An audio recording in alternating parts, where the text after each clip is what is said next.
DEC volume 2 block 5ର 23 ଏବଂ block 6ର 24 ସୋପାନ ଏ ଦୁଇଟିକି ଆଜି ଆମେ ଆଲୋଚନା କରିବା। ସ୍ୱାଭାବିକ ବିକାଶ, ସାମର୍ଥ୍ୟ ଓ ଜରୁରୀକାଳୀନ ଗାଣିତିକ ବିକାଶରେ ବା ଉଦୀୟମାନ ବିକାଶରେ କ'ଣ କ'ଣ ସବୁ ଦରକାର ପଡ଼ିଥାଏ ସେ ବିଷୟରେ ଟିକେ ଆଲୋଚନା କରିବା। ଆମେ ଜାଣିଛେ ପିଲା 5 ଗୋଟି ଇନ୍ଦ୍ରିୟ ଯଥା ସ୍ପର୍ଶ, ଗନ୍ଧ, ଶ୍ୱାସ, ଶ୍ରବଣ, ଦୃଷ୍ଟି, ଇଏ 5 ଆଉ କାରକ ଅଛି ହାତ ଗୋଡ଼ ଇତ୍ୟାଦି। ଏଇ ଇନ୍ଦ୍ରିୟ ଆଉ କାରକ ଏ ଉଭୟ ମାଧ୍ୟମରେ ତାର ସବୁ ଭାବ ବିନିମୟ କରି ଦୁନିଆ ବିଷୟରେ ଶିଖେ।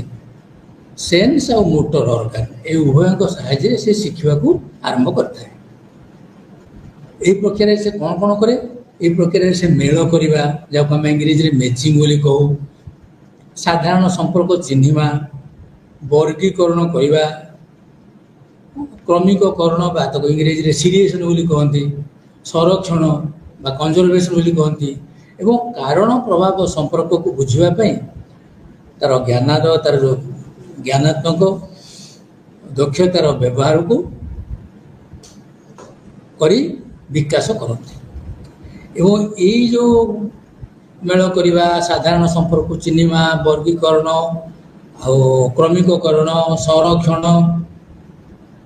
କାରକ ପ୍ରଭାବ ଗୋଟିଏ ସହିତ ଅନ୍ୟଟିର ସମ୍ପର୍କ, କ'ଣ କଲେ କ'ଣ ହୁଏ, ଏଇ ଯେଉଁ ଜିନିଷ ଏଇ ହେଉଛି ଗୋଟିଏ ଦକ୍ଷତା।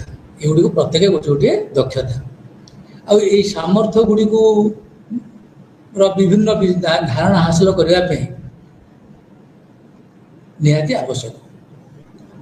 ଏଗୁଡ଼ିକ ସବୁ ମୌଳିକ ଆବଶ୍ୟକତା ଅଛି। ଏଇ ଆମର ମେଳ କରିବା, ସାଧାରଣ ସମ୍ପର୍କକୁ ଚିହ୍ନିବା, ବର୍ଗୀକରଣ କରିବା, କ୍ରମିକକରଣ କରିବା ପାଇଁ ଏଗୁଡ଼ିକ ସବୁ ଆବଶ୍ୟକତା ଅଛି। ଏବଂ ଏହା ଦ୍ୱାରା କ'ଣ ହେବ ନା ପିଲାମାନଙ୍କୁ ଇଏ କ'ଣ କରିବ ନା ଉଚ୍ଚମାନର ଚିନ୍ତାଧାରା ଚିନ୍ତା କରିବାରେ, କ୍ଷମତା ହାସଲ କରିବାରେ ଏବଂ ତାହା ସହିତ ସମସ୍ୟାର ସମାଧାନ କରିବାରେ ସାହାଯ୍ୟ କରିଥାଏ। ଯେଉଁଥିରେ କି ନା ଯୁକ୍ତି, ବିଶ୍ଳେଷଣ, ଅନୁମାନ ଆଉ ଭବିଷ୍ୟତର ଆକଳନ ବିଷୟରେ ମଧ୍ୟ କିଛି କଥା ଚିନ୍ତା କରିଥାଏ। ତାହେଲେ ଆମେ ଦେଖିବା ବର୍ତ୍ତମାନ ଏହାର ଉଦ୍ଦେଶ୍ୟ କ'ଣ? ହେଲା ଉଦୀୟମାନ ଗଣିତର ଅର୍ଥ ଏବଂ ଗୁରୁତ୍ୱ କ'ଣ? ପିଲାମାନଙ୍କର ସମ୍ବେଦନଶୀଳ କ୍ଷମତା ବା ସେନ୍ସରି କାପାସିଟିକୁ ତୀକ୍ଷ୍ଣ କରିବା ପାଇଁ ଉପଯୁକ୍ତ ଖେଳକୁ ଆପଣେଇବା ଆଉ ବ୍ୟବହାର କରିବା। ଖେଳର କ'ଣ ଆବଶ୍ୟକତା ଅଛି? ଶିଖିବାରେ ଖେଳର କି ଭୂମିକା ଅଛି? ମେଳକ, ବର୍ଗୀକରଣ, କ୍ରମିକକରଣ ଏବଂ କାରଣ ପ୍ରଭାବ ସମ୍ପର୍କକୁ ବୁଝିବା ଭଳି ଜ୍ଞାନାତ୍ମକ କ୍ଷମତାକୁ ମଜବୁତ କରିବାକୁ ବୟସ ଅନୁସାରେ ଉପଯୁକ୍ତ ଖେଳର ବ୍ୟବହାର କରିବା ବା ଖେଳକୁ କାମରେ ଲଗାଇବା। ପିଲାମାନଙ୍କର ସଂଖ୍ୟା ବା ଆକୃତି, ଆକାର, ସ୍ଥାନ, ସମୟ ଏବଂ ମାପ ପରି ଉଦୀୟମାନ ଗଣିତର ଧାରଣା ବିକାଶ ପାଇଁ ବୟସ ଅନୁଯାୟୀ ଖେଳନା ଆମକୁ ବ୍ୟବହାର କରିବାକୁ ପଡ଼ିବ, ତାଙ୍କୁ ଯୋଗାଇବାକୁ ପଡ଼ିବ। ତାହେଲେ ଉଦୀୟମାନ ଗଣିତର ଅର୍ଥ କ'ଣ ହେଲା? ଉଦୀୟମାନ ବା ପ୍ରାରମ୍ଭିକ ଗଣିତ ବିଷୟରେ ଧାରଣା ହେଉଛି ତାହା ଯାହାକୁ ପିଲାମାନେ ନିଜସ୍ୱ ଭାବରେ ଶିଖିବାକୁ ବା ଜାଣିବାକୁ ଆରମ୍ଭ କରିଥାନ୍ତି ନିଜସ୍ୱ ଢଙ୍ଗରେ ଏବଂ ଅନ୍ୟ ବୟସ୍କବାନ ଲୋକମାନଙ୍କର ବିନା ସାହାଯ୍ୟରେ। ଏଇଟା ହେଉଛି ଉଦୀୟମାନ ନିଜ ଉଦ୍ୟମରେ ପିଲା ଶିଖିଥାଏ। ଏହା ଗାଣିତିକ ଶିକ୍ଷଣର ମୂଳଦୁଆ, ଯାହା ଉପରେ ଭବିଷ୍ୟତ ଗାଣିତିକ ଧାରଣା ଆହୁରି ମଜବୁତ ହୋଇଥାଏ। ଏବଂ ଜୀବନର ପରବର୍ତ୍ତୀ ସଫଳତା ପାଇଁ କେତେକ ମୌଳିକ ଧାରଣା ଗୁଡ଼ିକର ବିକାଶ ଅତି ଗୁରୁତ୍ୱପୂର୍ଣ୍ଣ, ଯେଉଁଥିରେ ଆସୁଛି ଆମର ଏଇ ଯେଉଁ ବର୍ଗୀକରଣ ଆଉ ମେଳକ, ଏଇସବୁ ଜିନିଷ ଗୁଡ଼ିକ ଆସୁଛି। এই ଉଦୀୟମାନ ଗଣିତ ଧାରଣା ହେଲେ କଥା କହିଲା ବେଳେ ସଂଖ୍ୟା ଆଉ ଗଣନା ସମ୍ବନ୍ଧୀୟ ବିଷୟ ମନକୁ ଆସୁଛି। ପିଲାଟିର ସଂଖ୍ୟା ବିଷୟରେ ଧାରଣା କେମିତି ସୃଷ୍ଟି ହୁଏ, ଆକୃତି ବା ଆକାର ବା ସ୍ଥାନ ବା ସମୟ ଏସବୁ ବିଷୟରେ କେମିତି ଧାରଣା ହେଉଛି, ଏସବୁ ଗୁଡ଼ିକ ଗଣିତ ସହିତ ଗାଣିତିକ ବିକାଶ ସହିତ ଜଡ଼ିତ। ଏବଂ କେମିତି ହୁଏ ଏ ବିଷୟରେ ଏଗୁଡ଼ିକ ଏଇ ଧାରଣା କେମିତି ହୁଏ ତାକୁ ଆମେ ଜାଣିବାର ଆବଶ୍ୟକତା ଅଛି। ପିଲାମାନେ ପରିମାଣାତ୍ମକ ଭାବରେ ଅଧିକ କିମ୍ବା କମ୍ ବିଷୟରେ ଜାଣନ୍ତି। ଗୋଟେ ଜିନିଷରେ ପିଲାମାନଙ୍କୁ ଟିକେ ଦିଆଗଲା ଖାଇବାକୁ, ଆଉ ଜଣକୁ ଦିଆହେଇଛି ଆଉ ଟିକେ ଅଧିକ କରିକି, ସେ କାହାକୁ ବେଶୀ ଦିଆହେଇଛି କାହାକୁ କମ୍ ଦିଆହେଇଛି, ସେ କହିବ ତାକୁ ବେଶୀ ଦେଇଛୁ ମୋତେ କମ୍ ଦେଇଛୁ। ତେଣୁ ଏଇ ଯେଉଁ କମ୍ ବେଶୀ ଏଇ ଯେଉଁ ଧାରଣାଟା ସୃଷ୍ଟି ହୁଏ ଇଏ ଏକ ଗାଣିତିକ ବିକାଶର ସୂଚନା।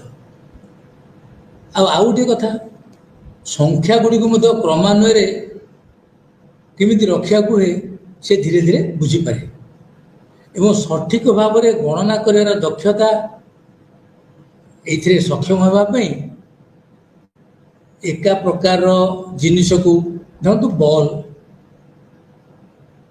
10ଟା ବଲ୍ ଥିବ, ସେ ତ୍ରିଭୁଜ 3 ଗୁଣିଆ ଜିନିଷ କେତେଟା ଥିବ, 4 ଗୁଣିଆ କେତେଟା ଜିନିଷ ଥିବ, ତାକୁ ସେ ଅଲଗା ଅଲଗା କରିପାରୁଛି କି ନାହିଁ।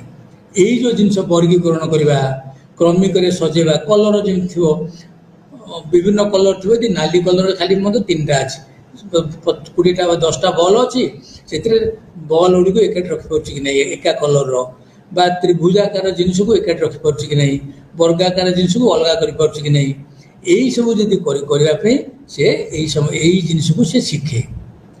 ଏବଂ ଜିନିଷକୁ ସାନରୁ ବଡ଼ ଦେଇ ରଖିବା, କ୍ରମିକ ଅନୁସାରେ ରଖିପାରିବା ଏବଂ ଆକାର ଅନୁଯାୟୀ ରଖିପାରୁଛି କି ନାହିଁ, ଏଇଗୁଡ଼ିକ ହେଉଛି ମୌଳିକ ଦକ୍ଷତା ପିଲାର ସୃଷ୍ଟି ହୁଏ। ଏବଂ ଏଠି ଦେଖିବା କଥା, ପିଲାଟି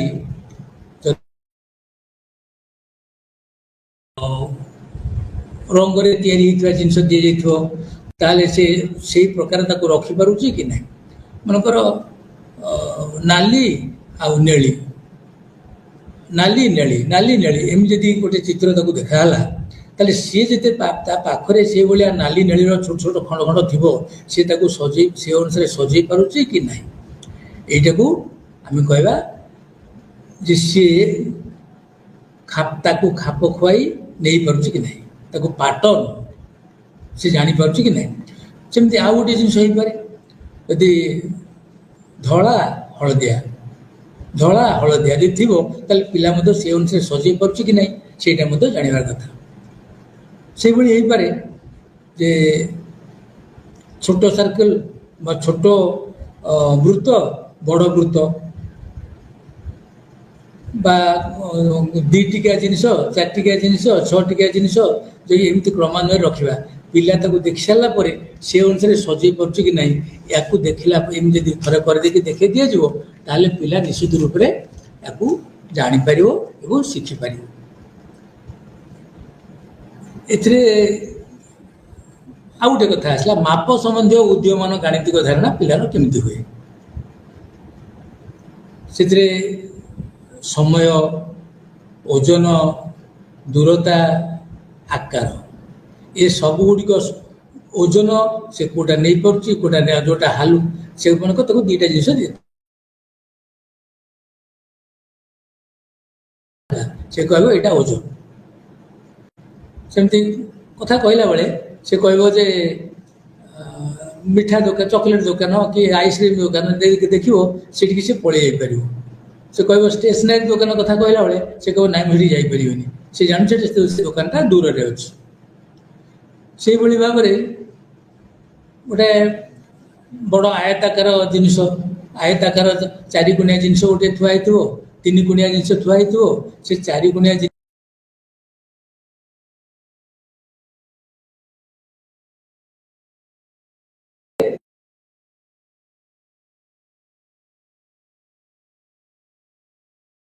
ଭାବରେ ସେମିତି ଆକାରର ଧାରଣା ମଧ୍ୟ ତାର ହବ।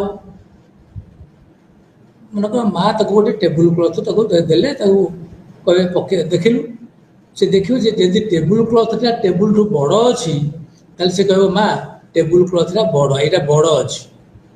ଯଦି ଛୋଟଟିଏ ଦେଇଥିବ ତାହେଲେ ସେ କହିବ ଏଇଟା ଏଇଟା ହବନି, ଛୋଟ ହେଇଯିବ। ତାହେଲେ ଏଇ ଯେଉଁ ଏଇଟା ବଡ଼ ହେଇଗଲା, ବଡ଼ ହେଇଯିବ କି ଛୋଟ ହେଇଯିବ, ଏଇ ଯେଉଁ କଥାଟା ଆସେ ଇଏ ଗୋଟେ ପ୍ରକାର ଧାରଣା, ଆକୁ ଆମେ କହୁଛେ ଆକାରର ଧାରଣା। ଏ ଗୋଟେ ଇଏ ତାକୁ ମାଥମେଟିକାଲ, ଇଏ ଗଣେ ଗାଣିତିକ, ଉଦୀୟମାନ ଗାଣିତିକର ଇଏ ଏକ ସୂଚନା। ସେମିତି ସମୟର ମଧ୍ୟ ଧାରଣା। ସମୟର ଧାରଣା କ'ଣ ହେଇପାରେ? ଖାଇବା ସମୟ, ଶୋଇବା ସମୟ। ପିଲା ତ ଆଉ ସେତେବେଳକୁ ଘଣ୍ଟା ଦେଖିକିରି ଜାଣିପାରେନି ସବୁ ଠିକ୍ ଠାକ୍। ତେଣୁ ସେ କେମିତି ଜାଣେ ନା ତାର ଶିଶୁର ତାର ଗୋଟେ ସେ ତାର ନିଜ ନିଜର ଧାରଣା ସୃଷ୍ଟି କରିନିଏ ସମୟ ବିଷୟରେ। କେଉଁ ସମୟରେ ଖାଏ, ଖାଇବା ସମୟ, ଖେଳିବା ସମୟ, ଶୋଇବା ସମୟ, ଏବଂ ବା ସଅଳ, ଆଗୁଆ ବା ପଛୁଆ, ଏଇସବୁ ଜିନିଷ ଧୀରେ ଧୀରେ ସେ ଜାଣିପାରେ। ୟାକୁ ଆମେ କହୁଛେ ସମୟର ଧାରଣା। କେଉଁ ସମୟରେ ସେ ଗାଧାଏ ସେ ଜାଣିଛି, ଟିକେ ଯଦି ବିଳମ୍ବ ହେଇଯିବ ସେ କାନ୍ଦିବ। ତେଣୁ ଏଇ ଯେଉଁ ପିଲାମାନଙ୍କର ଏଇ ଯେଉଁ ଗାଣିତିକ, ଉଦୀୟମାନ ଗାଣିତିକ ଧାରଣା, ଏ ସମୟ ମାଧ୍ୟମରେ ମଧ୍ୟ ସେମାନେ ଶିଖି ପାରିଥାନ୍ତି।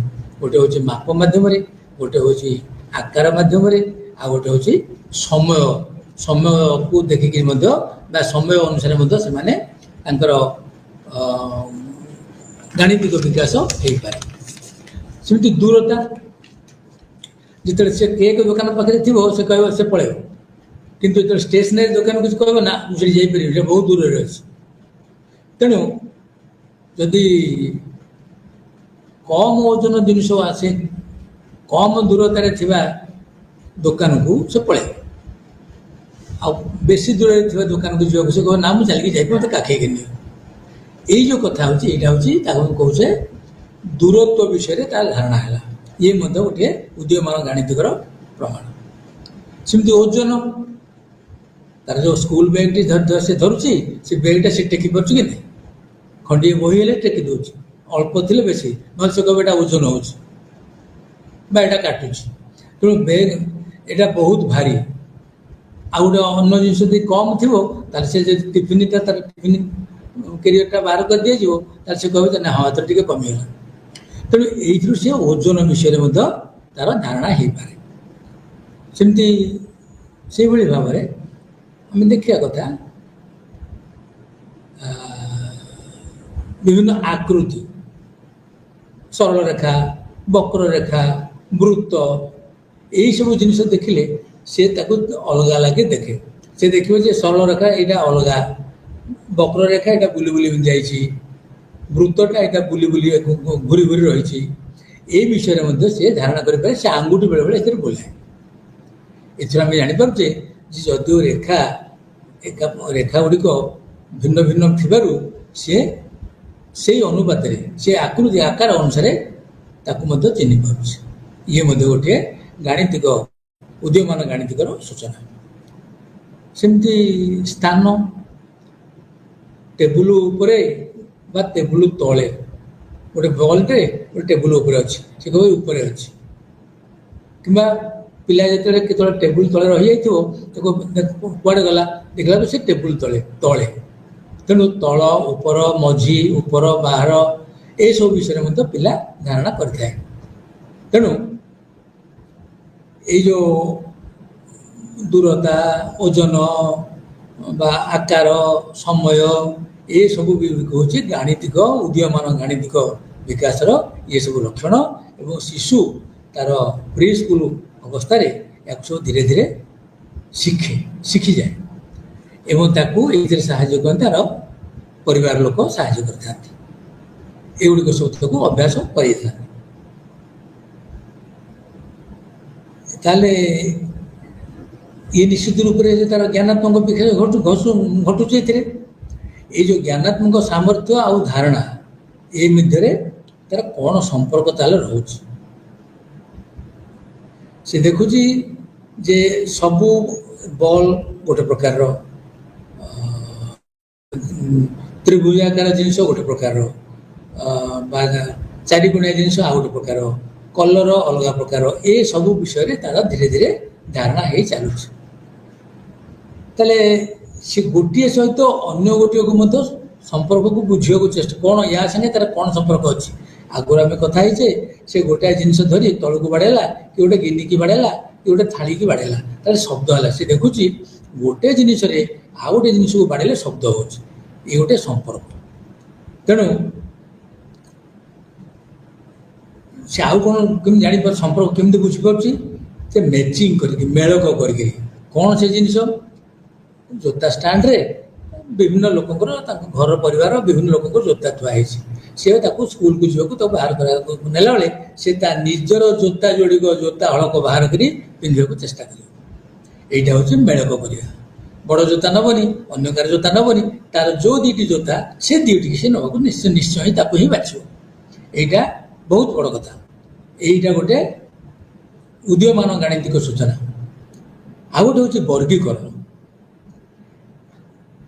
ବହୁ ଜିନିଷ ମିଶେଇକି ଯଦି ଏକାଠି ଆମେ ରଖିଦେବା, ତାହେଲେ ସେଥିରୁ ସେ ଏକା ପ୍ରକାରର, ଏକା ଧର୍ମର ଜିନିଷ, ଏକା ପ୍ରକାର ଦିଶୁଥିବା ଜିନିଷକୁ ଅଲଗା, ଏ ଯଦି ଅଲଗା ଅଲଗା କରିବାକୁ ଚେଷ୍ଟା କରେ, ନାଲି ଜିନିଷକୁ ଅଲଗା କରିଦେବ, କିମ୍ବା ଗୋଲ ଗୋଲ ଜିନିଷକୁ ଅଲଗା କରିବ, ଚାରିଗୁଣିଆ ଜିନିଷକୁ ଅଲଗା କରିବ, ତ୍ରିଭୁଜାକାର ଜିନିଷକୁ ଅଲଗା କରିବ, ଯଦି କାଠି ପଡ଼ିଥିବ କାଠିକୁ ଅଲଗା କରିବ। ଏଇଭଳି ଭାବରେ ଯେତେ ପ୍ରକାରର ଜିନିଷ, ଯେତେ ପ୍ରକାରର ସବୁ ବର୍ଗର ସବୁ ଜିନିଷ ବସ୍ତୁ ଥିବ, ସେ ସବୁ ଏକା ପ୍ରକାରର ବସ୍ତୁକୁ ଅଲଗା ଅଲଗା କରିବାକୁ ଚେଷ୍ଟା କରିବ। ତ୍ରିଭୁଜକୁ ତ୍ରିଭୁଜ ତିନିଗୁଣିଆ ଜିନିଷକୁ ଅଲଗା କରିଦେବ, ବଲ୍କୁ ଅଲଗା କରିଦେବ, ଚାରିଗୁଣିଆ ବସ୍ତୁକୁ, ଚାରିଗୁଣିଆ ଜିନିଷକୁ ସେ ଅଲଗା କରିଦେବ। ସେମିତି ନାଲି କଲର, ନେଳି କଲରର ଜିନିଷକୁ ସେ ଅଲଗା କରିବ, ବଲ୍କୁ ଅଲଗା କରିଦେବ। ଏଇ କଥା ସବୁ। ପେନସିଲ ଥିଲେ ପେନସିଲକି ଅଲଗା କରି ରଖିବ। ଏଇଟାକୁ ଆମେ କହିବା ସେ ବର୍ଗୀକରଣ ବା ଜ୍ଞାନ ତାର ହେଇଛି। ଏଥିରେ ତେଣୁ ଆକାର, ତେଣୁ ତାର ଆକାର, ଆକୃତି, ରଙ୍ଗ ଆଉ ଗୁଣ, ଏଇ ଆକାରରେ ପିଲା ଧୀରେ ଧୀରେ ଅଲଗା କରିବାକୁ ଶିଖେ। ଏଇ ଅଲଗା କରିବା ହେଉଛି ଗାଣିତିକ, ଉଦୀୟମାନ ଗାଣିତିକର ସୂଚନା। ତାହେଲେ ଗୋଟିଏ ଜିନିଷ ସହିତ ଆଉ ଗୋଟିଏ ଜିନିଷର କ'ଣ ସମ୍ପର୍କ ଅଛି, ତାକୁ ସେ ଚିହ୍ନଟ କରିପାରୁଛି ନା ନାହିଁ? ଗ୍ଲାସ ଥୁଆ ହେଇଛି, ଗ୍ଲାସ ସାନ ବଡ଼ ବଡ଼ ଗ୍ଲାସ ଅଛି, ମଝିଲିଆ ଗ୍ଲାସ ଅଛି, ସାନ ଗ୍ଲାସ ଅଛି। ଏସବୁ ଗ୍ଲାସ ଯଦି ଥିବ, ସେ କ'ଣ କରିବ ନା, ବେଳେବେଳେ ସାନ ଗ୍ଲାସ ଯଦି ଦୁଇ ତିନିଟା ଅଛି ତାକୁ ଅଲଗା କରିପାରିବ, ମଝି ମଝିଆ ଗ୍ଲାସ ଅଛି ଗୋଟେ ସାଇଡ଼ରେ ରଖିପାରିବ, ଏବଂ ବଡ଼ ଗ୍ଲାସକୁ ମଧ୍ୟ ସେ ଅଲଗା ଅଲଗା ଭାବରେ ରଖିପାରିବ। ଏବଂ ଏଇଥିରୁ ଜଣାପଡ଼ୁଛି ଯେ ବଡ଼ ଗ୍ଲାସରେ ସାନ ଗ୍ଲାସଟା, ମଝିଲିଆ ଗ୍ଲାସଟା ପଶିଯାଇପାରିବ, ମଝିଲିଆ ଗ୍ଲାସରେ ସାନ ଗ୍ଲାସଟା ହିଁ ପଶିଯାଇପାରିବ। ଏଇ କଥାଟାକୁ ସେ ମଧ୍ୟ ଧରିପାରୁଛି। ଏଇ ଯେଉଁ ସମ୍ପର୍କଟା, ତାମାନେ ତାର ବଡ଼ ଗ୍ଲାସର ଜାଗା ବେଶୀ ଜାଗା ଅଛି, ତାଠୁ ଆଉ ଟିକେ ଛୋଟ ହେଉଛି ମଝିଲିଆ ଗ୍ଲାସ, ଆଉ ତାଠୁ ସାନ ହେଉଛି ଛୋଟ ଗ୍ଲାସ। ଏଇ ସମ୍ପର୍କଟାକୁ ସେ ବୁଝିପାରେ। ଆଗରୁ ଆମେ ଜାଣିଛେ ଯେ ମ୍ୟାଚ୍ ବକ୍ସ ଭିତରେ ସେ ମ୍ୟାଚ୍ ଖୋଳଟାକୁ ପୁରେଇବ, ଗାତ ଟିକେ ଖାଲି ଜାଗା ଅଛି, ଏ ଖୋଳଟାର ସେ ମ୍ୟାଚ୍ ବକ୍ସର ସେ ଖୋଳଟାକୁ ସେ ଭିତରେ ପୁରେଇ ଭର୍ତ୍ତି କଲେ ସେ ଚାଲି ଯାଇପାରିବ। ତେଣୁ ଏଇ ଯେଉଁ କଜ ସମ୍ପର୍କଟାକୁ ସେ ଜାଣିପାରେ। ତା ସହିତ ଆଉ ଗୋଟିଏ ଜିନିଷ ହେଉଛି ଏଇ କାରଣ ପ୍ରଭାବ ସମ୍ପର୍କ, ତାକୁ କଜ୍ ଇଫେକ୍ଟ ବୋଲି ଆମେ କହିପାରିବା।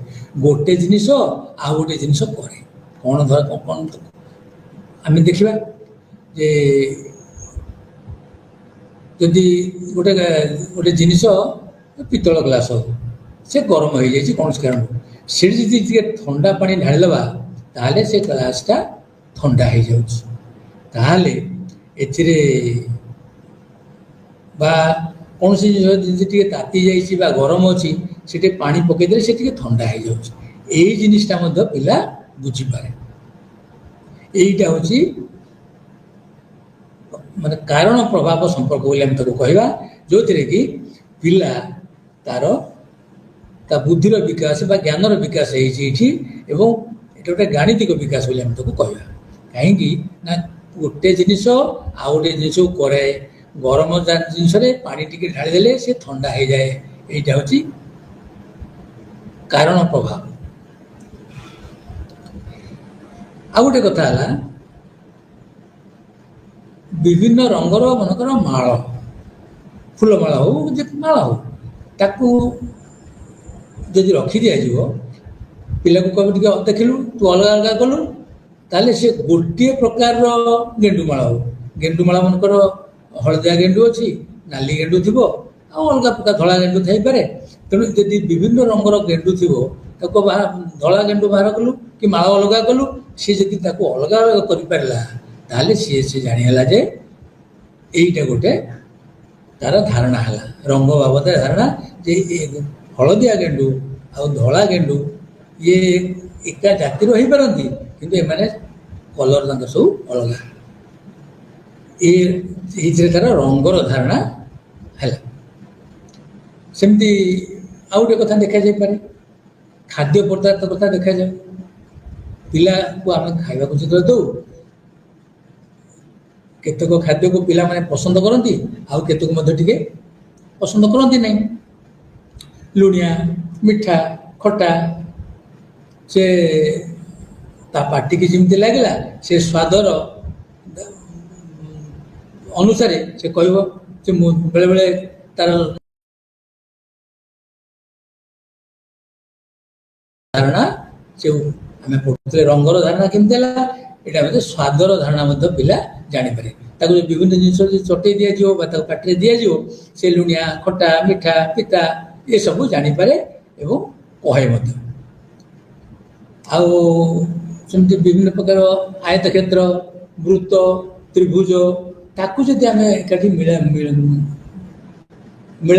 ମିଶେଇକି ରଖିଦେବା, ତାହେଲେ ସେ କ'ଣ ହେବ, ପିଲାକୁ କହିଲେ ପିଲା ବେଳେବେଳେ ତା ନିଜର ବୁଦ୍ଧି ଖର୍ଚ୍ଚ କରିକି ତାର ଜ୍ଞାନାତ୍ମକ ବିକାଶ ଫଳରେ ତାର ନିଜର ଜ୍ଞାନକୁ ବ୍ୟବହାର କରି ସେ ତାକୁ ଅଲଗା ଅଲଗା ରଖିବାକୁ ଚେଷ୍ଟା କରେ।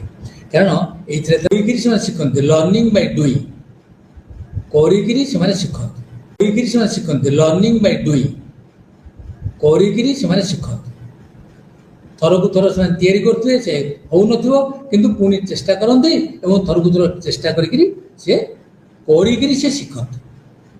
ଏବଂ ସେଇଟା ସେ ଖେଳ ମାଧ୍ୟମରେ ସେ ପିଲାମାନେ ନିଜକୁ ଆନନ୍ଦ ପାଇବା ପାଇଁ ସେ କଥାଟା କରନ୍ତି। ସେଟା ତାଙ୍କର କାର୍ଯ୍ୟ ନୁହେଁ, ଏଇଟା ହେଉଛି ଖେଳ। ସେ ଖେଳି ଖେଳିକିରି ସେମାନେ ତାକୁ ଶିଖିଥାନ୍ତି। ଖେଳ ଆତ୍ମସକ୍ରିୟତା ଏବଂ ଆବିଷ୍କାର ପାଇଁ ସୁଯୋଗ ଏବଂ ମାଧ୍ୟମ ପ୍ରକାଶ ଦେଇଥାଏ। ନିଜକୁ ସକ୍ରିୟ କରାଇବା ପାଇଁ ଏବଂ ନୂଆ ଜିନିଷ ଖୋଜିକିରି ବାହାର କରିବା ପାଇଁ ସୁଯୋଗ ଦେଇଥାଏ ଏବଂ ସେ ଗୋଟେ ମାଧ୍ୟମ ଯେଉଁଥିରେ ପିଲା ଶିଖିଥାନ୍ତି। ଏବଂ ପିଲାମାନେ କଥା ଆମେ ଏଇ କହୁଥିଲେ, ଆଲୋଚନା କରୁଥିଲେ, ପିଲାମାନେ କରିକିରି ଶିଖନ୍ତି। ଥରେ ହୁଏତ ଭୁଲ ହେଇଯାଇପାରେ, ନ ହେଇପାରେ, ଆଉ ଥରେ ଚେଷ୍ଟା କରି ସେଇ ମାଧ୍ୟମରେ ସେ ଲର୍ଣ୍ଣିଂ ବାଇ ଡୁଇଂ, ସେଇ ଖେଳ ମାଧ୍ୟମରେ ସେ କରିକିରି ସେ ଶିଖନ୍ତି। ପିଲାମାନେ ପ୍ରି ସ୍କୁଲ ବା ବିଦ୍ୟାଳୟରେ ଯୋଗ ଦେବା ପୂର୍ବରୁ ଅନେକ ଧାରଣା ହାସଲ କରିଥାନ୍ତି। ଆଉ ନୂଆ ଜିନିଷ ଦେଖିଲା ବେଳେ ପୁରୁଣା ଯେଉଁ ଜ୍ଞାନ ତାଙ୍କ ପାଖରେ ଥାଏ ତାକୁ ବ୍ୟବହାର କରି ସେମାନେ ନୂତନ ଜିନିଷ ଉପରେ ଦକ୍ଷତା ହାସଲ କରିବାକୁ ଚେଷ୍ଟା କରିଥାନ୍ତି। ସେଇଭଳି ପିଲାମାନଙ୍କ ପାଖରେ ଘଣ୍ଟା ବା ଧରନ୍ତୁ ରିମୋଟ କଣ୍ଟ୍ରୋଲ ଗୋଟେ, ସେ କୋଉ ନମ୍ବରଟା ଚିପିଲେ, ଫୋନ, କ୍ୟାଲେଣ୍ଡର କୋଉ ନମ୍ବର ଚିପିଲେ ସେ ପିଲାମାନଙ୍କ ଖେଳଚିତ୍ର ଦେଖେଇବ ଟିଭିରେ ବା ଆମର ଲାପଟପରେ ବା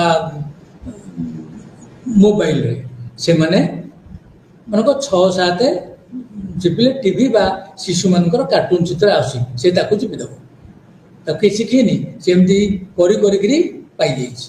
ତେଣୁ ସେ ତାକୁ ମନେ ରଖନ୍ତି ଏବଂ ତାକୁ ବ୍ୟବହାର କରନ୍ତି। ଯେତେବେଳେ ମୋବାଇଲ ରିମୋଟ ହାତରେ ପଡ଼ିବ, ସେତେବେଳେ ସେ ନମ୍ବରକୁ ଯେଉଁ ନମ୍ବରରେ ତାଙ୍କର ଖେଳନା ଥିବ, ଶିଶୁ ଖେଳ ଆସୁଥିବ ବା ଶିଶୁମାନଙ୍କର ଯେଉଁ କାର୍ଟୁନ ଆସୁଥିବ, ତାକୁ ସବୁ ସେଇ ନମ୍ବରକୁ ସେ ଚିପି ପକାଇବ।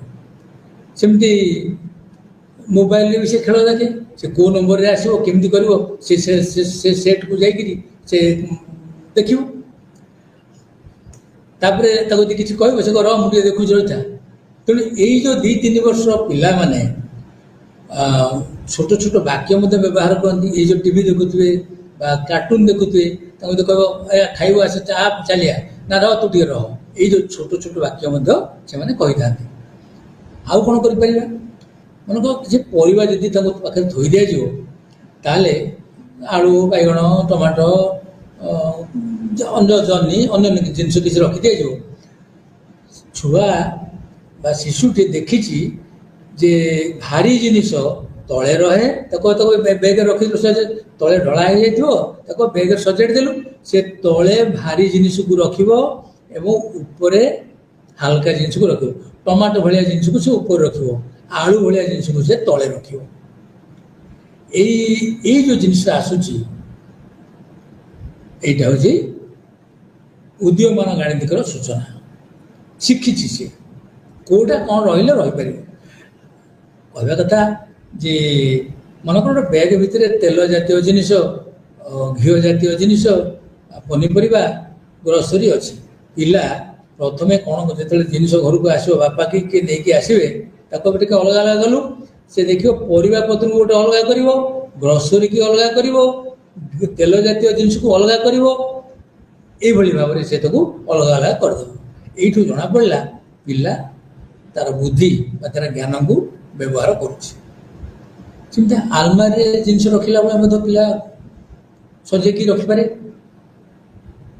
କେମିତି ଲୁଗା ରହୁଛି ସେ ଦେଖିଛି, ମା ରଖନ୍ତି ବା ବାପା ରଖନ୍ତି ବା ଭାଇ ଭଉଣୀମାନେ କେମିତି ରଖନ୍ତି, ସେମିତି ମଧ୍ୟ ପିଲା ସଜାଡ଼ିକି ରଖିବା। ଏଇ ସଜାଡ଼ିକି ରଖିବା ହେଉଛି ଇଏ ମଧ୍ୟ ଗୋଟିଏ ଜ୍ଞାନାତ୍ମକ ବିକାଶର ସୂଚନା। ବହିରେ ବହି ଥାକରେ ବହି ରଖିବା, କେଉଁଠି ପେନସିଲ ରହିବ, ବକ୍ସ ରହିବ, ଏଇସବୁ ଜିନିଷକୁ ସଜେଇ ରଖିବା ମଧ୍ୟ ଇଏ ମଧ୍ୟ ଗୋଟିଏ ଜ୍ଞାନାତ୍ମକ ବିକାଶର ସୂଚନା। ଆଉ ଏଇ ମନେ ରଖିବା କଥା ଯେ ପିଲାମାନେ ଯେଉଁ କୁଶଳୀ ଶିକ୍ଷକ, ଘରର ଅନ୍ୟ ବୟସ୍କ ବ୍ୟକ୍ତି, ସାଙ୍ଗସାଥି ଏମାନଙ୍କ ଉପସ୍ଥିତିରେ ଭଲ ଭାବରେ ଶିଖିଥାନ୍ତି। ସେମାନେ କେମିତି କାମ କରୁଛନ୍ତି ତାକୁ ଦେଖି ତାକୁ ଅନୁକରଣ କରିକିରି ଏମାନେ ବହୁ ଜିନିଷ ଶିଖିଯାଆନ୍ତି। ଆଉ ପିଲା ବିଶେଷ କରି ଶିଖେ ତାର ଯିଏ ଯତ୍ନ ନେଉଥିବ ଆଉ ତା ପାଖାପାଖି ଯିଏ ଥିବ ତାଠୁ ବହୁତ ଶିଖେ। ଆଉ ଗୋଟେ କଥା, ପର୍ଯ୍ୟବେକ୍ଷଣ କୌଶଳ ବୃଦ୍ଧି ନିମନ୍ତେ ଖେଳର ମଧ୍ୟ ଆବଶ୍ୟକତା ରହିଛି। ଆମେ ଯାହାକୁ କନଜରଭେସନ ବୋଲି କହିପାରିବା। କେମିତି ଆଗରୁ ଆମେ ଏକ ଆଲୋଚନା କରିଛେ ଯେ ପାଣି ବଡ଼ ଗୋଟେ ଗ୍ଲାସରେ ପାଣି ଅଛି, ଗୋଟେ ଓସାରିଆ ଗ୍ଲାସରେ ତାକୁ ଯଦି ରଖି ଦିଆଯିବ ପାଣିଟା କମିଗଲେ ସେ କ'ଣ, କିନ୍ତୁ ପିଲା ଯେତେବେଳେ ତାର ଫର୍ମାଲ ଅପରେସନ ବା 12 ବର୍ଷ ବୟସ ହେବ ସେତେବେଳେ ସେ କହିବ ନା ପାଣିଟା ସମାନ, କିନ୍ତୁ ସାନ ପିଲା କହିପାରିବ ନାହିଁ। ଏଇଟାକୁ ସେ ଖେଳି ଖେଳିକିରି ହିଁ ଶିଖେ। ଏଇ ଗ୍ଲାସରୁ ସେଇ ଗ୍ଲାସକୁ ପାଣି ଢାଳିବା। ବାଲିରେ ବି କେତେକ ପିଲା ଖେଳନ୍ତି, ଗ୍ରାମାଞ୍ଚଳରେ ବା ଅନ୍ୟ ଜାଗାରେ ଗ୍ରାମାଞ୍ଚଳ ଖେଳନ୍ତି ବାଲିରେ, ଗୋଟେ ଗ୍ଲାସରୁ ଗୋଟେ ପାତ୍ରରୁ ଆଉ ଗୋଟେ ପାତ୍ରକୁ ଢାଳନ୍ତି, ଅନୁମାନ କରନ୍ତି ଏଇଟା କେତେ ଉଚ୍ଚା ହେଇଥିଲା, ସେଇଟା କେତେ ଉଚ୍ଚା ହେଲା। ଏଇଭଳି ଭାବରେ ଆଉ ଗୋଟେ କଥା ହେଉଛି ଯେ ଏଇ ଧାରଣାଟା ତାର ଏଇ ଯାହାକୁ ପର୍ଯ୍ୟବେକ୍ଷଣ, ଏଇଟା ହେଉଛି ଗୋଟେ ଜ୍ଞାନାତ୍ମକ ବିକାଶର ବା ଗଣିତାତ୍ମକ ବିକାଶର ଇଏ ଗୋଟେ ଲକ୍ଷଣ। ସ୍ପର୍ଶ ଭାବନା ଉପରେ ଆଧାରିତ ଖେଳ କାର୍ଯ୍ୟକ୍ରମର ଉପକାରିତା ବହୁତ ବେଶୀ ଅଛି।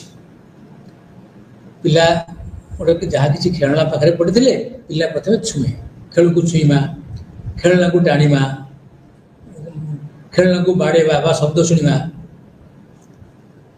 କାଠ ମଲାଟ, ମୋଟା କାର୍ଟୁନ, ମାଟି ଏସବୁ ଜିନିଷ, ଗରମ କଠିନ ବସ୍ତୁ, ବାଲି ଘାସ, ଛୋଟ ଗୋଡ଼ି, କାଠ ଖଣ୍ଡ ଏଇସବୁକୁ ନେଇ ବିଭିନ୍ନ ପ୍ରକାର ଖେଳଣା ତିଆରି କରିବା।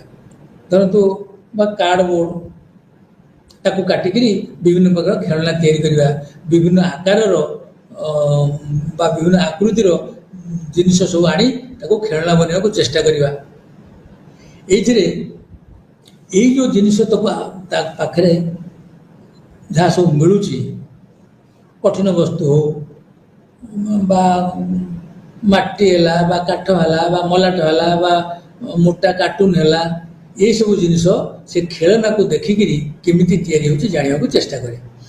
କାର୍ଟୁନକୁ ହୁଏତ କାର୍ଡ଼ବୋର୍ଡ଼କୁ ସେ କାଟିକିରି ସେ ତ୍ରିଭୁଜାକାର କରି କେତେକ କାଟିପାରେ, କେତେକ ତା ମନକୁ ଯାହା ଆସୁଛି ଗୋଲାକାର କରି କାଟିପାରେ, କେତେକ ଚାରିଗୁଣିଆ କରି କାଟିପାରେ। ଏଇ ଯେଉଁ କାଟିକି ତାକୁ ମଧ୍ୟ ରଙ୍ଗ ଦେଇପାରେ, ବିଭିନ୍ନ ଆକାରର କରି କାଟିପାରେ ଏବଂ ଯଦି ପାଖରେ ରଙ୍ଗ ଥିବ ତାହେଲେ ରଙ୍ଗ ବି ଦେଇପାରେ ଏବଂ କେଉଁଟା ସୁନ୍ଦର ଦେଖାଯାଉଛି ସିଏ ସେ ଅନୁସାରେ ନିଷ୍ପତ୍ତି କରିପାରେ। ଇଏ ମଧ୍ୟ ଆମର ଉଦୀୟମାନ ଗାଣିତିକ ବିକାଶର ସୂଚନା।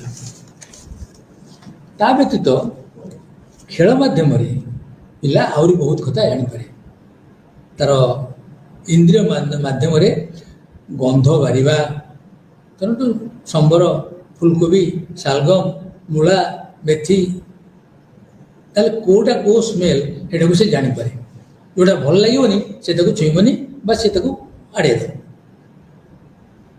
ସେମିତି ସେଇଭଳି ଭାବରେ ସୁଗନ୍ଧରୁ ଖାଦ୍ୟର ନା, ବିଭିନ୍ନ ପ୍ରକାର ଖାଦ୍ୟ ଯଦି ଘରେ ତିଆରି ହେଇଛି ଥୁଆ ହେଇଛି, କେଉଁଟା ତାକୁ କେଉଁ ବାସନାଟା ତାକୁ ଗନ୍ଧଟା ତାକୁ ଭଲ ଲାଗୁଛି ସେଇଟାକୁ ସେ ପସନ୍ଦ କରିବ। ଅନ୍ୟ ପକ୍ଷରେ ଅଦା, ରସୁଣ, ପିଆଜ, ସୋରିଷ ତେଲ, ଲେମ୍ବୁ ଗଛର ପତ୍ର କି ଗୋଲାପ, ସେ ଏସବୁ ଯଦି ତାକୁ ଦେବ ସେ ଦେଖିବ ଯେ ତାକୁ କେଉଁଟା କେଉଁ ଗନ୍ଧଟା ତାକୁ ଭଲ ଲାଗୁଛି, କେଉଁଟା ଭଲ ଲାଗୁନି ଏବଂ ସେ ଅନୁସାରେ ସେ ମଧ୍ୟ ଜିନିଷକୁ ଅଲଗା ଅଲଗା କରିପାରେ। ଏବଂ ଯଦି ଲେମ୍ବୁ ପତ୍ରକୁ ଅଲଗା ରଖିବ, ପଣସର ଯଦି ପିଆଜ ବା ରସୁଣ ଅଲଗା ଲାଗି ଗୋଟେ ଗୋଟେ ଖୋପମାନଙ୍କରେ ରଖାଯାଏ, ବାକ୍ସମାନଙ୍କରେ ରଖାଯାଏ, ସେ ବେଳେବେଳେ ତାକୁ ଶୁଙ୍ଘିକିରି ବା ସେ ଗନ୍ଧ ବାରିକିରି ମଧ୍ୟ ତାକୁ ଅଲଗା ଅଲଗା କରି ସେ ଜିନିଷ ପାଖରେ, ପିଆଜ ପାଖରେ, ସେ ରସୁଣ ପାଖରେ ରସୁଣର ଚୋପାକୁ ନେଇକି ରଖିପାରେ। ଇଏ ଗୋଟେ ଅଲଗା। ଏଇ ଯେଉଁ ଜିନିଷ ଗୁଡ଼ାକ ଗନ୍ଧ ଚିହ୍ନିପାରେ ଏବଂ ଗନ୍ଧ ବାରିପାରେ, ଇଏ ମଧ୍ୟ ହେଉଛି ଗୋଟେ ଜ୍ଞାନାତ୍ମକ ବିକାଶର ବା ଉଦୀୟମାନ ଗଣିତାତ୍ମକ ବିକାଶର ଇଏ ମଧ୍ୟ ଗୋଟେ ଧାରା। ଆଉ ଗୋଟିଏ ହେଲା ସ୍ୱାଦର ଭାବନା ଉପରେ ଆଧାରିତ କରି କେତେକ ଖେଳ କାର୍ଯ୍ୟକ୍ରମ ମଧ୍ୟ କରାଯାଇପାରେ ଏବଂ ସେ ଖେଳ ମାଧ୍ୟମରେ ଶିଶୁ ତାକୁ ସବୁ ବା ପିଲାମାନେ ତାକୁ ସବୁ ଶିଖିଥାନ୍ତି। ପିଲାମାନେ ଯେତେବେଳେ ତାଙ୍କ ପାଖରେ କିଛି ଖେଳନା ବା କିଛି ଜିନିଷ ପଡ଼ିଥାଏ ସେସବୁ ପାଟିରେ ପୁରେଇବାକୁ ଚେଷ୍ଟା କରିଥାନ୍ତି।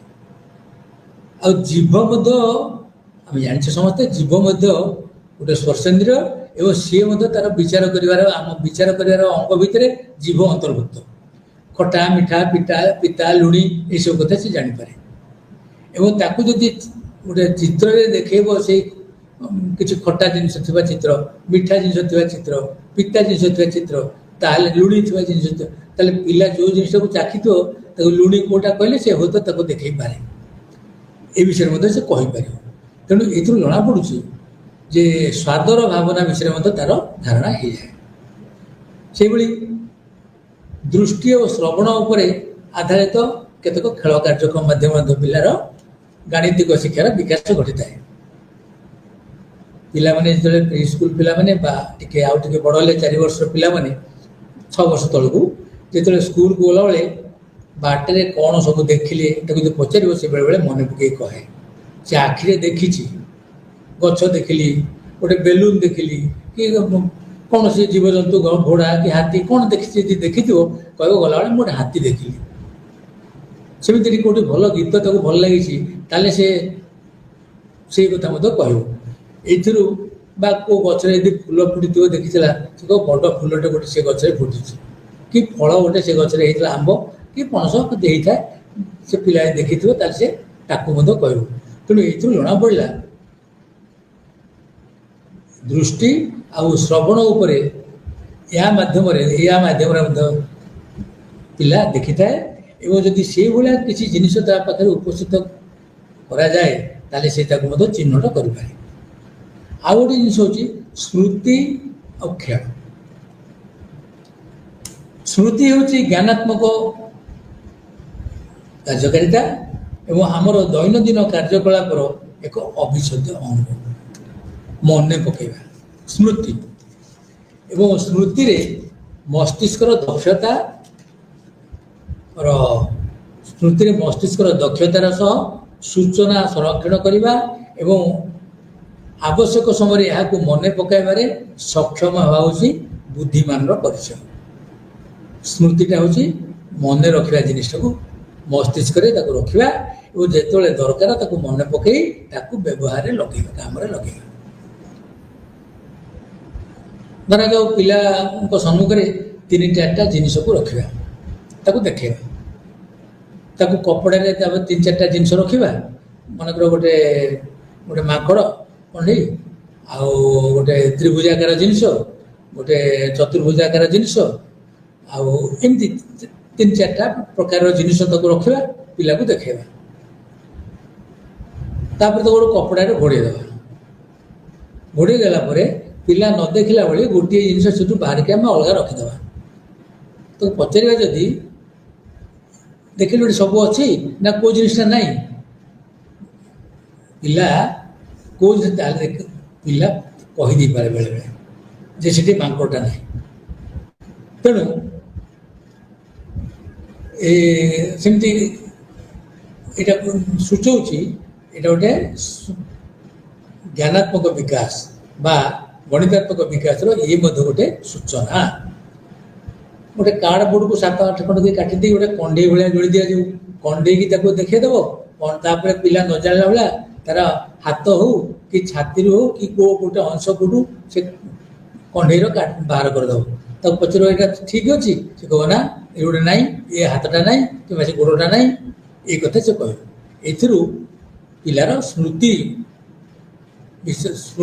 ବିଷୟରେ, କାରଣ ଏଇଟା ଖେଳ ମାଧ୍ୟମରେ ହିଁ ସେ ତାକୁ ଜାଣିପାରୁଛି ଯେ ଏଇ ଜିନିଷଟା ନାହିଁ। ଏଇଟା ହେଉଛି ଗୋଟେ ଖେଳନାଟା ତାକୁ ଦିଆହେଇଛି, ସେ ଖେଳନାରୁ ହିଁ ସେ ତାହେଲେ ଏଇଟା ତାର ହାତଟା ନାହିଁ କିମ୍ବା ଏଇଠି ତାର ଗୋଡ଼ଟା ନାହିଁ, ଏଇ କଥା ସେ କହିପାରେ। ତେଣୁ ଜ୍ଞାନଗତ ଦକ୍ଷତାର ବିକାଶ ପାଇଁ ଖେଳ ନିହାତି ଦରକାର ଏବଂ ଏହା ମାଧ୍ୟମରେ ସେ ମେଳକ, ଏହି ଖେଳ ମାଧ୍ୟମରେ ସେ ମେଳକ, ବର୍ଗୀକରଣ, କ୍ରମିକକରଣ ଏସବୁ ସଂଗଠିତ ହୋଇଥାଏ। ତେଣୁ ଆମେ ଏଥିରୁ ଜାଣୁଛେ ଖେଳ ମେଳକ ଦକ୍ଷତାକୁ ସୁଦୃଢ଼ କରିଥାଏ। ଖେଳ ମାଧ୍ୟମରେ ଏ ଯେଉଁ ମେଳକ ବା ମ୍ୟାଚିଂ କନସେପ୍ଟ ଯାହା କୁହାଯାଏ, ଏଇ ଜିନିଷଟା ସୁଦୃଢ଼ ହୋଇଥାଏ। ମ୍ୟାଚିଂଟା ଗୋଟେ ହେଉଛି ବା ଖେଳ ମେଳକଟା ହେଉଛି ଗୋଟେ, ଖେଳ ମେଳ କୁହନ୍ତୁ ବା ଖେଳ ମେଳକ କୁହନ୍ତୁ, ଏଇଟା ହେଉଛି ଗୋଟେ ଉଦୀୟମାନ ଗାଣିତିକର ସୂଚନା। ପେନସିଲ୍ ମାନେ 5 ପ୍ରକାର କି 7 ପ୍ରକାର ପେନସିଲ୍ ଥୁଆ ହେଇଥିବ ବିଭିନ୍ନ କଲରର, ସେ ଗୋଟେ ପେନସିଲ୍କୁ ଗୋଟେ କଲରର ପେନସିଲ୍କୁ ଅଲଗା ରଖିବ। କଲମ, ପେନସିଲ୍ ଆଉ କ'ଣ ସବୁ ରବର ମିଶିଥିବ, ସେସବୁ ଜିନିଷକୁ ଅଲଗା ଅଲଗା କରିବା, ଏଇଟା ହେଉଛି ତାର ଗୋଟେ ଦକ୍ଷତା। ଖେଳ ମାଧ୍ୟମରେ ପେନସିଲ୍ ସହିତ ଖେଳିଲା, ତା ସହିତ ଅଲଗା ଅଲଗା କଲା, ଅଲଗା ଅଲଗା କରିବା ଫଳରେ ଏଇଟା ତାର ଜ୍ଞାନାତ୍ମକ ବିକାଶର, ଜ୍ଞାନାତ୍ମକ ଦକ୍ଷତାର ପରିଚୟ ଦେଇଛି। ସେମିତି ଧରାଯାଉ ଫୁଲ, ଫଳ, ପତ୍ର ୟାକୁ ଯଦି ରଖା, ତାହେଲେ ସେ କେଉଁ, ଯଦି ସେ ତାକୁ ମଧ୍ୟ ସେ ଜାଣିପାରିବ। ଏକାଠି ମିଶାଇ ଦେଲେ ସେ ଫୁଲକୁ ଅଲଗା କରିପାରିବ, ପତ୍ରକୁ ଅଲଗା କରିପାରିବ, ଫଳକୁ ମଧ୍ୟ ଅଲଗା କରିପାରିବ।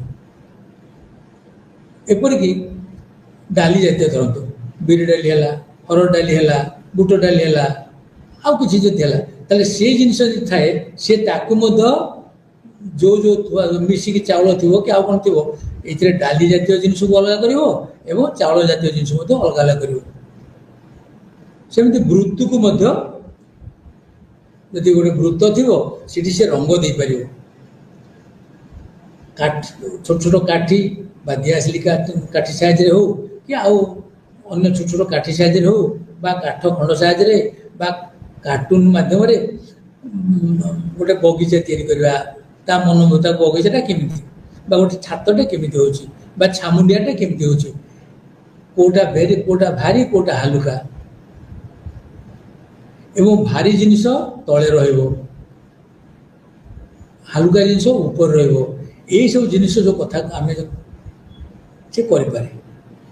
କ'ଣ ଜଣାପଡ଼ିଲା, ପେନସିଲ୍ କି ବିଭିନ୍ନ ପ୍ରକାର କଲରର ପେନସିଲ୍ ଥିଲେ ସେ ଅଲଗା କରିପାରେ, କଲମକୁ ଅଲଗା ରଖିବ, ପେନସିଲ୍କୁ ଅଲଗା ରଖିବ, ଫୁଲ, ଫଳ, ପତ୍ରକୁ ସିଏ ବି ଅଲଗା କରିପାରେ, डाली की अलग अलग चिन्ह पारे कलर जदि थी विभिन्न प्रकार जिनिस थी वृत्त थी त्रिभुज थी ताले कोटा कोटी सुंदर लगे से रंग से करें ये कथा पिलार ये सब धारणा हो पाए आ गोटे कथा वर्गीकरण कर क्षमता को खेल सुदृढ़ करता है कौन से समान आकार समान रंग समान वस्तु या सी अलग करें यहाँ को वर्गीकरण बोली आम कहता है तेणु यही वर्गीकरण आम आगु कथा कहीचे जे हूँ एका प्रकार जिनिस को आकार अनुसार हो रंगरे हो कि एका प्रकार वस्तु बॉल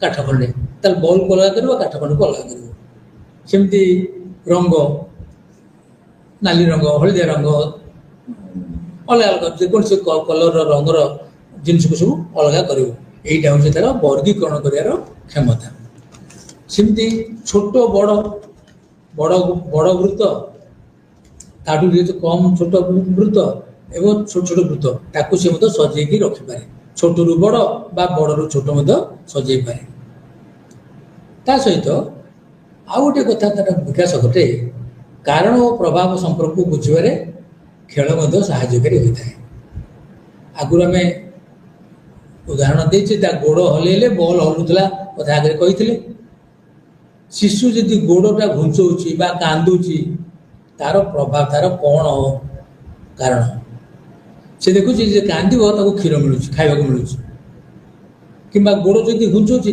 हो तो ताको असुविधा लगुच से शोई पारुनी तेणु गोटाए जिनिस लगी आउ गोटे जिनिस घटुची यही संपर्कटा शिशु बुझी थाए आ गोटे कथा हूँ विकासशील चिंताधारा आउ धारणार क्रमबुद्धि पिला माने आकृति आकार संख्या माप स्थान ये सब माध्यम तार उदीयमान गाणितिक विकास धारा बढ़ी चले जीवन सहित सामंजस्य नथिबा परिस्थिति पिला आगरे रखिले सेटा मूल्यहीन हो जाए पिला जमा ताकू दीटा जिनिस थिबो एक बोली लिखियो पिला ताकू ग्रहण करिवो नाही एटा ताबे मूल्यहीन हो जिवो सेतिबे आ गोटे कथा हूँ आपको तेणु वास्तव जिनिस को आगे रखे दीटा जिन थी दुई देव दुई संख्याटा देखेब पिला ग्रहण कर आकृतिर धारणा को विकसित करिबारे खेलर बहुत भूमिका रही विभिन्न प्रकार बटन हो बोतल हो कैप हो पत्र हो छोट पत्र हो या सब जब एकाठी रखा कह से एका प्रकार जिनिस को अलग अलग करी रखिपर आकार धारणा को विकसित करने खेलर बहुत आवश्यकता अच्छी दीर्घतम सूता गोटे क्षुद्रतम बड़ पात्र छोट पात्र या से अलग अलग कर देखिपारे गोटे लंबा सूता थी गोटे छोट सूता थी यहाँ से सान सूता को अलग कर बड़ सूता को अलग कर भाव में शिशुर ज्ञानात्मक विकास गाणितिक उदीयमान गाणितिक विकास खेलर बहुत आवश्यकता अच्छी एवं मूल जिनस पिला माने सकाळ संध्या दिन राति ये सब जानी पारती यहाँ हूँ समय कथा एवं जाना कथा जे सकाळ है आम कौन करवा सकाळ मुँह धोवा दांत घसवा ये से तार समय धारणा जानीपे तेणु ये सब जिन हूँ पिला माने स्वाभाविक भाव में अन्वेषणामुखी और आविष्कार माध्यम शिखी था खेल अति उपकारी खेलर आवश्यकता बहुत बेसी अच्छी आमर उदीयमान गाणितिक विकास रे ज्ञानात्मक विकास रे खेलर बहुत भूमिका रही आ गोटे कथा हूँ शिशुर भाषा विषय में आम टे जाने ये सब कथा को भाषा शिशु तार भावटा को तो भाषा माध्यम प्रकाश करे ना मनुष्य तो प्रकाश करे शिशु से ही माध्यम प्रकाश भाषा माध्यम ही प्रकाश करे तेणु भाषा तार केमती जना पड़ो आम जाने समस्ते शिशुर भाषा श्रुति मधुर एवं आनंददायक आ शिशुर भाषागत विकास ବ୍ୟବହାରବାଦୀ ବିହେଭିୟରିଷ୍ଟ ବୋଲି ଆମେ ତାକୁ କହୁଛେ, ବ୍ୟବହାରବାଦୀ ମାନଙ୍କ ମତରେ ସବୁ ବ୍ୟବହାର କରି ଭାଷା ଜ୍ଞାନ ଶିକ୍ଷାକୃତ, ତାକୁ ମଧ୍ୟ ପିଲା ଶିଖିଥାଏ ବୋଲି କହନ୍ତି। ଏଥିରେ ପରିବାର ଲୋକଙ୍କର ମଧ୍ୟ ଗୁରୁତ୍ୱପୂର୍ଣ୍ଣ ଭୂମିକା ରହିଛି। ଏକଥା ମନେ ରଖିବା କଥା ଯେ ଭାଷାର ଜ୍ଞାନ ଆହରଣରେ ଶିକ୍ଷକ ଏବଂ ଅନୁକରଣର ନିର୍ଦ୍ଦିଷ୍ଟ ଭୂମିକା ମଧ୍ୟ ଅଛି। ଶିକ୍ଷଣ ଏବଂ ଅନୁକରଣ, ଲର୍ଣ୍ଣିଂ ଆଣ୍ଡ ଇମାଜିନେସନ, ଶିକ୍ଷକ ଏବଂ ପରିବାର ଏ ଉଭୟଙ୍କର ଭୂମିକା ମଧ୍ୟ ରହିଛି। ବିଦ୍ୟାଳୟକୁ ଗଲାବେଳେ ପିଲା ବ୍ୟାକରଣଗତ ଦକ୍ଷତା ବା ବ୍ୟାକରଣଗତ ଜ୍ଞାନ ଲାଭ କରିଥାଏ, କିନ୍ତୁ ତା ପୂର୍ବରୁ ତାର ବାକ୍ରୀତି ବା ମୌଖିକ ଶିକ୍ଷା ଘରେ ହେଇସାରିଥାଏ। ଆଉ ବାକ୍ରୀତିରେ ଶବ୍ଦ ଗୁଡ଼ିକ କ୍ରମାନ୍ୱୟରେ ପରସ୍ପର ମଧ୍ୟରେ ଗୁରୁତ୍ୱପୂର୍ଣ୍ଣ ଭୂମିକା ବହନ କରିଥାନ୍ତି। ଆମେ କହିଛେ ଶିଶୁର ଭାଷା ସେ ତାର ସ୍ପଷ୍ଟ ଭାଷା କହିପାରୁନଥାଏ, କିନ୍ତୁ ଧୀରେ ଧୀରେ କହେ। ପିଲାମାନେ 4 ବର୍ଷ ବୟସ ସୁଦ୍ଧା ଏକ ସମୃଦ୍ଧି ଶବ୍ଦ ଭଣ୍ଡାର ହାସଲ କରିଥାନ୍ତି। ତା ପୂର୍ବରୁ କମ୍ ଶିଖିଥାନ୍ତି, କିନ୍ତୁ 4 ବର୍ଷ ହେଲା ବେଳକୁ ବହୁତ ଗୁଡ଼ିଏ ଶବ୍ଦ ସେ ଶିଖିଥାନ୍ତି ଏବଂ ମାତୃଭାଷାରେ ଆପାତତଃ ଠିକ୍ ଭାବରେ ବାକ୍ୟ କହିବାକୁ ଧୀରେ ଧୀରେ ସକ୍ଷମ ହୁଅନ୍ତି। ମୌଳିକ ଭାଷା ଶିଖିବା ସହିତ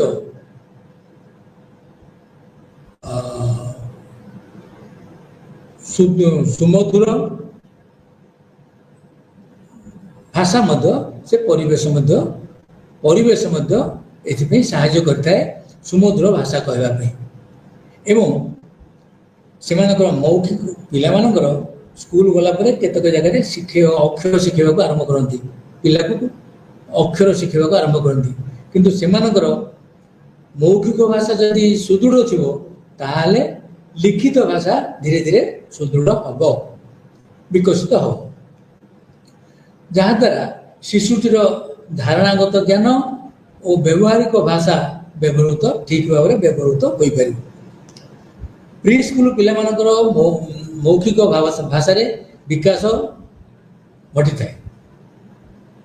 ଆଉ ପ୍ରି ସ୍କୁଲ ପିଲାମାନେ ପ୍ରି ସ୍କୁଲରେ ଯୋଗ ଦେବା ସମୟରୁ ମୌଖିକ ଭାଷାରେ କିଛିଟା ଦକ୍ଷତା ମଧ୍ୟ ହାସଲ କରିଥାନ୍ତି। ଆଉ ସ୍ୱତଃପୃତ ଭାବରେ ସେମାନେ ମଧ୍ୟ ଭାଷା ଉପରେ ଧୀରେ ଧୀରେ ଦକ୍ଷତା ହାସଲ କରନ୍ତି। ଆମେ ଆଉ ଗୋଟେ କଥା କହି ରଖିବା, ଯେଉଁଠାରେ ବୟସ୍କ ଲୋକମାନଙ୍କ ସହିତ ପିଲାମାନେ ବେଶୀ କଥାବାର୍ତ୍ତା କରନ୍ତି, ପିଲାମାନଙ୍କୁ ଚିନ୍ତା କରିବାକୁ ସମୟ ଦିଆଯାଏ ଏବଂ ସମସ୍ୟା ସମାଧାନ କରିବାକୁ ସୁବିଧା ଦିଆଯାଏ, ସୁଯୋଗ ଦିଆଯାଏ ଏବଂ କଳ୍ପନା କରିବାକୁ ଉତ୍ସାହିତ କରାଯାଏ, ସେଭଳି ପରିବେଶରେ ପିଲାମାନଙ୍କର ମୌଳିକ ଭାଷା ଦକ୍ଷତା ଶୀଘ୍ର ବୃଦ୍ଧି ପାଇଥାଏ। ମାତୃଭାଷା ମୌଖିକ ଭାଷା ବିକାଶରେ ଚାବିକାଠି। କେତେକ ସ୍କୁଲରେ ମାତୃଭାଷାକୁ ଗୁରୁତ୍ୱ ଦେଇନଥାନ୍ତି, ଫଳରେ ପିଲାଟି ଅସୁବିଧାର ସମ୍ମୁଖୀନ ହୋଇଥାଏ। ପିଲାଙ୍କର ଘରୋଇ ବା ମାତୃଭାଷା ଆଉ ଅଭିଜ୍ଞତାକୁ ଅଣଦେଖା କରିବାଟା ଉଚିତ ନୁହେଁ। କାହିଁକି ନା ଘରେ ଯଦି ଗୋଟେ ଭାଷାରେ କଥା ହେଉଛି, ସ୍କୁଲ ଗଲେ ଯଦି ଅଲଗା ଭାଷାରେ କଥା ହେବ ତାହେଲେ ବା ଶିକ୍ଷା ଦିଆଯିବ ତାହେଲେ ବା ଶିଖିବ, ତା ଟିକେ ପିଲାର ଭାରି ଅସୁବିଧାରେ ପଡ଼ିଥାଏ। ସେ ବିଷୟରେ ତ ଆମେ ପରେ ଆଲୋଚନା କରିବା। ତେଣୁ ଶ୍ରେଣୀ ଗୃହରେ ମୌଖିକ ଭାଷାକୁ ବ୍ୟବହାର କଲେ ଭଲ।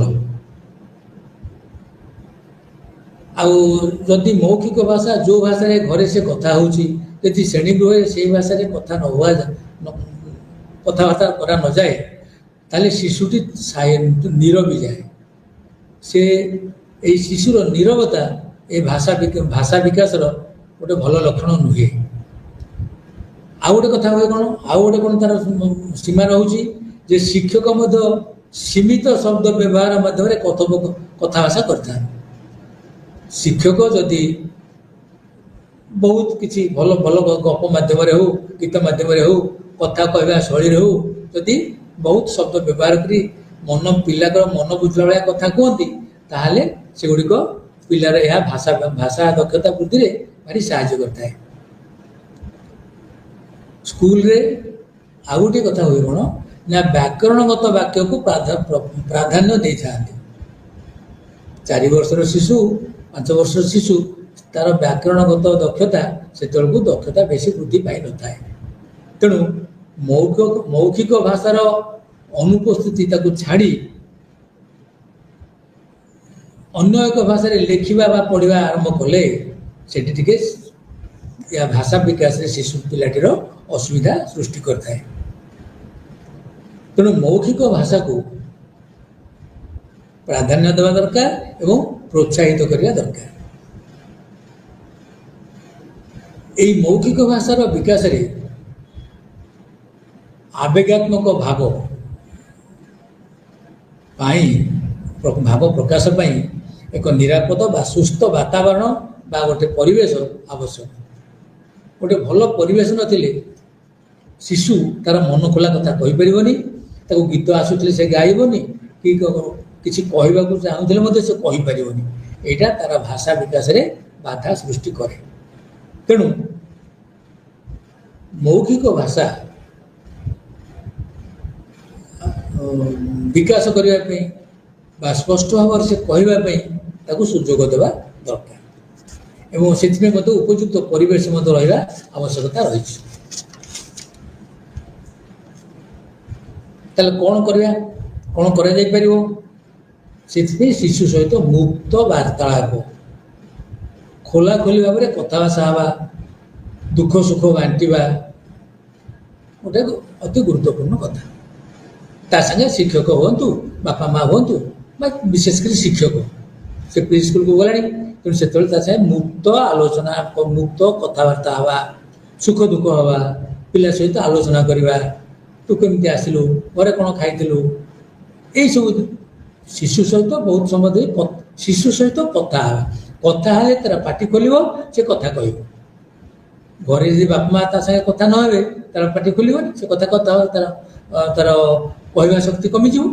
ତେଣୁ ମୁକ୍ତ ବାର୍ତ୍ତାଳାପ ଆଉ ସୁଖ ଦୁଃଖ ବାଣ୍ଟିବା, ଭଲ ମନ୍ଦ କଥା ହେବା, ଭୋକ ଲାଗୁଛି କି, ତାର କ'ଣ ଦରକାର ଅଛି ୟାକୁ ବୁଝିବା, ତା ସହିତ ଆଲୋଚନା କରିବା, ଏଇଟା ଗୋଟେ ଗୁରୁତ୍ୱପୂର୍ଣ୍ଣ କଥା।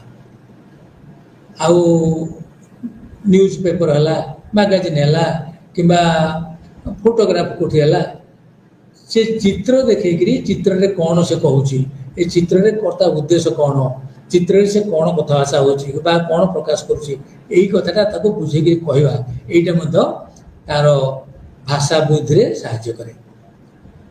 କାହାଣୀ କହିବା, ପିଲାଙ୍କୁ ଯଦି କାହାଣୀ କୁହାଯିବ ସେମାନେ ବହୁତ କାହାଣୀ ଶୁଣନ୍ତି, ସେମାନେ ଭାରି ଆଗ୍ରହ ପ୍ରକାଶ କରନ୍ତି।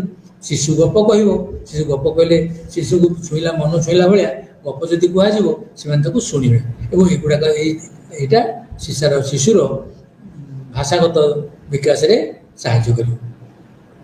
ସେମିତି ଗୀତ, ଛନ୍ଦ ଏଗୁଡ଼ିକ ମଧ୍ୟ ତାର ଭାଷାଗତ ପିଲାଟି ପାଖରେ କେତେ ଗୀତ ବୋଲାଯାଏ, ମା ବୋଲନ୍ତୁ କି ତାର କେୟାର ଟେକର ଯିଏ ଥିବେ, ଆୟା ଥିବେ, ଯିଏ ଯତ୍ନ ନେଉଥିବେ ସିଏ ବୋଲନ୍ତୁ, ବାପା ମା ବୋଲନ୍ତୁ, ଭାଇ ଭଉଣୀ ବୋଲନ୍ତୁ, ଶିକ୍ଷକ ଶିକ୍ଷା ବୋଲନ୍ତୁ, ଯଦି ଗୀତ କିମ୍ବା ଲୋରି କିମ୍ବା କାହାଣୀ ୟାକୁ ସବୁ କୁହାଯାଏ ତାହେଲେ ତା ମଧ୍ୟ ପିଲାଟିର ଭାଷାଗତ ଦକ୍ଷତାକୁ ସାହାଯ୍ୟ କରେ, ବଢ଼ିବାରେ ସାହାଯ୍ୟ କରେ। ଆଉ ଗୋଟେ କଥା ହେଉଛି ମିଛିମିଛିକା ଭୂମିକା ଆଉ ମିଛିମିଛିକା ଡ୍ରାମା ଯଦି କରାଯାଏ, କିଛି କିଛି କଥା, କିଛି କିଛି ବାକ୍ୟ କୁହାଯାଏ, ସେଇ ମାଧ୍ୟମରେ ମଧ୍ୟ ଶିଶୁଟି କିଛି ଶିଖିଥାଏ। ଆଉ ଗୋଟେ କଥା, ମୂଳ କଥା ହେଲା ଇଂରେଜୀ ଭାଷାରେ ମୌଖିକ ଦକ୍ଷତାର ବିକାଶ। ଇଂରେଜୀ ଭାଷାରେ ପ୍ରାୟ ସ୍କୁଲକୁ ଗଲେ, ପ୍ରି ସ୍କୁଲକୁ ଗଲେ ବହୁ ଜାଗାରେ ଇଂରେଜୀ ଭାଷାରେ କୁହାଯାଏ, କଥା କୁହାଯାଏ। ତାର ଉଦ୍ଦେଶ୍ୟ ତାଙ୍କର ଅଲଗା ଥାଇପାରେ, କିନ୍ତୁ ଏଇଥିରେ ପିଲାମାନେ କେତେକ ଅସୁବିଧାର ସମ୍ମୁଖୀନ ହେଇଥାନ୍ତି। ଅନେକ ଇଂରେଜୀ ଭାଷା ସହିତ ପରିଚିତ ହୁଅନ୍ତି। କେତେକ ଶିକ୍ଷକ ଠିକ୍ ଭାବରେ ସମୃଦ୍ଧ ଇଂରେଜୀ ଭାଷା କହିବାରେ ମଧ୍ୟ ଠିକ୍ ଭାବରେ ପ୍ରକାଶ କରିନଥାନ୍ତି। ତେଣୁ ଆଉ କେତେକ ଜିନିଷ ଯାହାଫଳରେ ଶିଶୁଟି ଅସୁବିଧା ହେଇଥାଏ। କହିବା ଭାଷା, ଶିଖିବା ଭାଷା ଯେତେବେଳେ ଅଲଗା ହେଇଯାଏ ସେତେବେଳେ ଶିଶୁ ଦ୍ୱନ୍ଦ୍ୱରେ ପଡ଼ିଯାଏ। ବାଇଲିଙ୍ଗୁଆଲ କଥା ଆସିବ ଏଠି।